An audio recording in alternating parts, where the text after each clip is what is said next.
বাঙালি বাড়ি মানেই 12 মাসে 13 পার্বণ, যার মধ্যে অন্যতম হচ্ছে পৌষ পার্বণ, অর্থাৎ পৌষ সংক্রান্তি বা মকর সংক্রান্তি। বাঙালির ঘরে পিঠে পুলি পায়েস খাওয়ার দিন, আর রাত পোহালেই কাল পৌষ সংক্রান্তি। তাই উনুন টেস্ট অফ বেঙ্গলে আজ আমরা বানিয়ে নিচ্ছি দুধ পুলি। পুলি বানানোর জন্য এখানে প্রথমেই 2টো নারকেল কুড়িয়ে নিয়েছি, আর তারপর কড়াই গরম করে নারকেলটা খুন্তি দিয়ে প্রায় 1 মিনিট নাড়াচাড়া করেছি।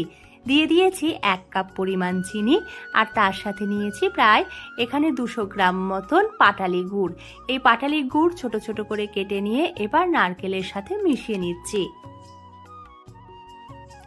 অন্যদিকে প্রায় 1 লিটার মতন দুধ আমি জাল দিতে বসিয়েছি, আর এখানে দেখুন নারকেলটা বেশ আঠালো ভাব ধরে এসেছে, মানে নাড়ু বানানোর জন্য যেরকম আঠালো ভাব দরকার হয় ঠিক সেরকম আঠালো ভাব হলে তার মধ্যে দিয়ে দিচ্ছি দুধ।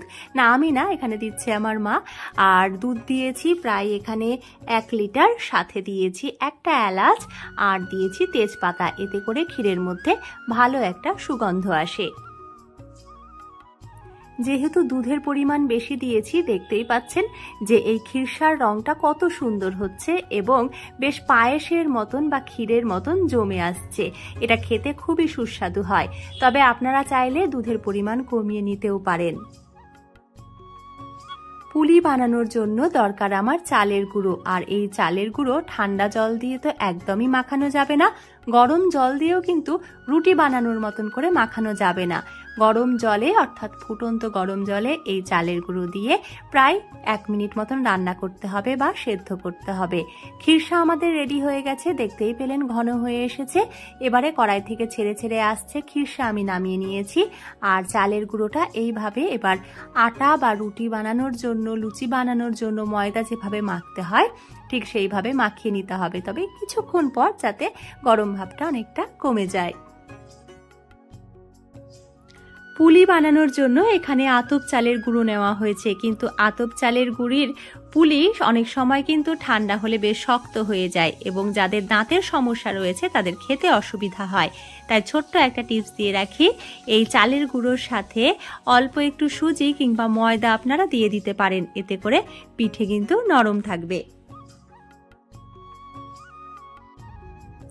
দুধ পুলি আকারে খুব বেশি বড় হবে না, এরকম ছোট ছোট করে দুধ পুলি তাই আমি বানিয়ে নিচ্ছি।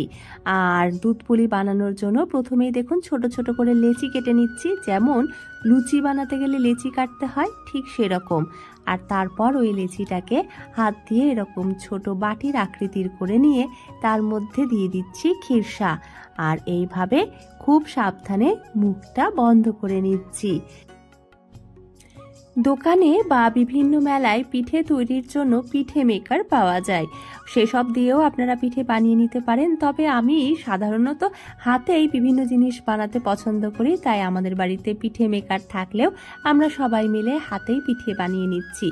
আর এই পিঠেগুলো আমি বানাচ্ছি, সাথে মা পিঠে বানাচ্ছে। দেখুন এই পিঠেগুলো দেখতে অনেক সুন্দর হচ্ছে।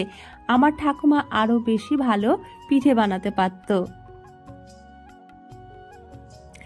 বাংলার ঐতিহ্য এই খাবারগুলো, আর এইগুলো আমাদের মা ঠাকুমাদের কাছ থেকেই শেখা।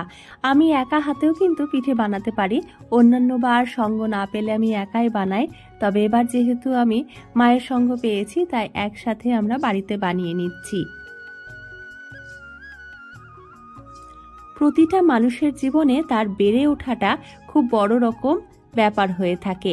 আমাদের মতন যারা যৌথ পরিবারে বড় হয়েছে তারা দেখেছে যে এই রকম একসাথে সন্ধেবেলা সবাই মিলে পিঠে বানানো, গল্প করা বা বিভিন্ন ধরনের রান্না করা এবং একসাথে সময় কাটানো। বাঙালি পরিবারের এই মুহূর্তগুলো সত্যিই খুব দামি হয়। পিঠের মুখটা মোড়ানোর জন্য একটু শুকনো চালের গুঁড়ো এভাবে কিন্তু দেওয়া যেতে পারে, এতে করে সেদ্ধর সময় পিঠে বা পুলি ফেটে যাবে না। পুলি আমাদের বানানো হয়ে গেছে, আর এতক্ষণে দুধ জাল হয়েও বেশ ঘন হয়ে গেছে। এবারে এই পুলিগুলো দুধে আমি সেদ্ধ করে নেব। আজকের এই পিঠে বানানো দেখে আপনাদের কার কার ছোটবেলার স্মৃতি মনে পড়ছে আমাকে কিন্তু কমেন্ট করে অবশ্যই জানাবেন।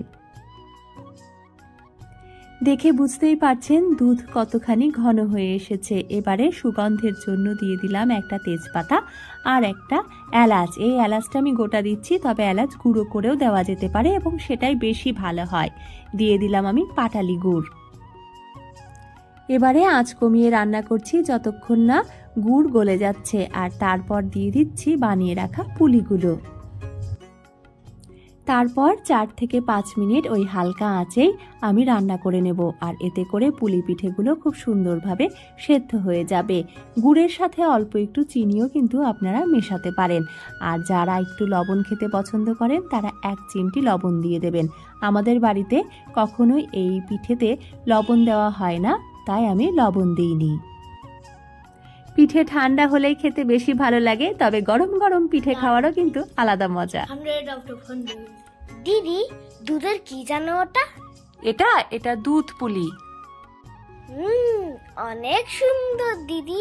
আমাদের আজকের দুধ পুলি খেতে কতটা ভালো হয়েছে সেটা আমার আর বলতে হবে না, এই এক্সপ্রেশন দেখে আপনারা বুঝতেই পারলেন। আপনারাও একদিন বাড়িতে এইভাবে দুধ পুলি বানান আর পৌষ পার্বণ পালন করুন। ধন্যবাদ, আপনারা ভালো থাকুন।